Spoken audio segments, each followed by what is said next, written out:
mal, schraub schön weiter. Wir sind nämlich schon unsere nächsten Gäste und ich verspreche, die kommen auch ohne Auto bestens zurecht. Hier sind die Funky Mary. Hey! Ich brauch kein Cabrio und keine Rosen. Ich steh auf Cowboys in Lederhosen. Wenn so ein Cowboy tanzen kann und auch gut küsst, dann zeig ich ihm, wie schön die Liebe ist. Hey! Oh!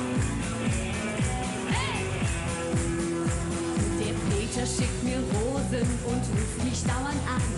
Er möchte schon so lange mal im Cabrio mit mir fahren. Ja, immer wieder lädt er dich zu einer Spritztour ein.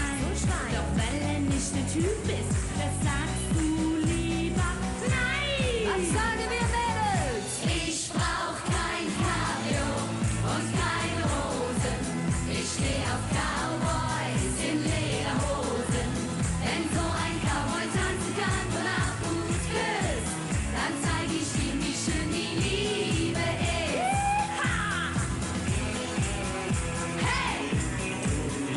Ho! Hey! Selbst deine beste Freundin kann das nicht nachvollziehen.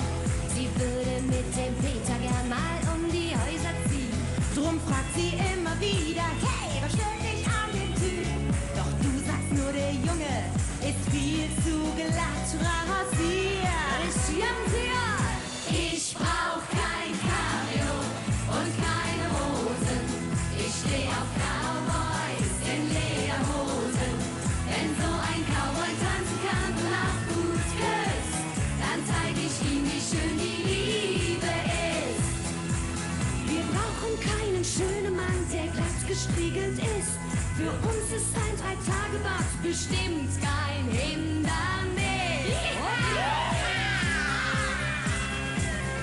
Ich brauch kein Cabrio und keine Rosen. Ich steh auf Cowboys in Lederhosen. Wenn so ein Cowboy tanzen kann und auch gut küsst, dann zeig ich ihm, wie schön die Liebe ist. Wenn so ein Cowboy tanzen kann und auch gut küsst, dann zeig ich ihm, wie schön die Liebe ist.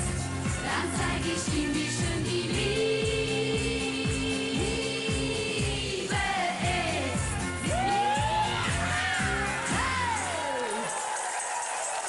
Das waren die Funky Marys. Ja, ich brauche kein Cabrio. Ich hätte gern eins. Ich kann mir keins leisten. Das ist ja wirklich